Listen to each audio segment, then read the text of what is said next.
I come from a loud, raucous, musical family, more music than acting before I came along. My mom sang, actually she sang with her band in the high school in the 50s. My aunt was part of a couple different musical groups. My cousins all played the piano and sing, so performing was always kind of something that we all did. And I was a big, loud, dramatic child, and that kind of encouraged me to go into theater arts.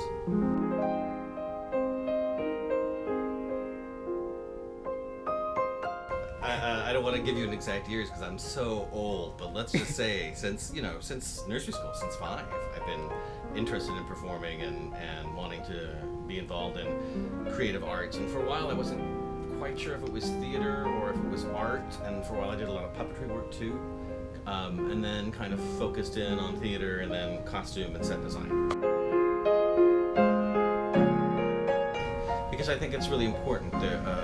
The theater arts have a lot of impact because of the immediacy of the performer and the audience, and certainly TV and film and all those things use a lot of those same skills, but we have the distance of the screen and the lens. And there's something really powerful about watching somebody on stage go through those emotions and then you feel them at the same time.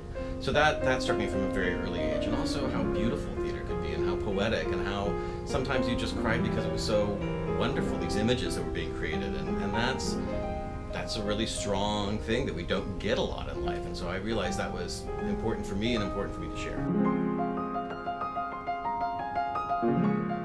I think I have a really strong philosophy about the arts, which is there's a lot of serendipity involved in the creative process, and you have to be open to that. There's a lot of chance or randomness or things that you maybe didn't consider that sort of fall in your lap, and you have to go, hey, I never thought of that, but why not?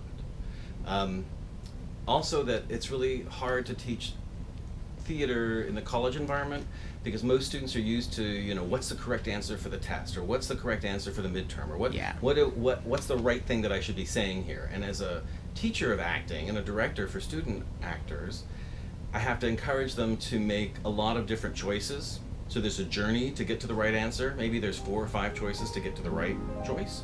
That doesn't mean the first 4 were wrong. That means that that's the journey you have to go on to get to the right answer. And that's a different way of thinking. And so you have to kind of encourage people to be a little bit more open to that and really trust and believe that we're going to get there, but we have to take some risks and chances along the way to achieve that.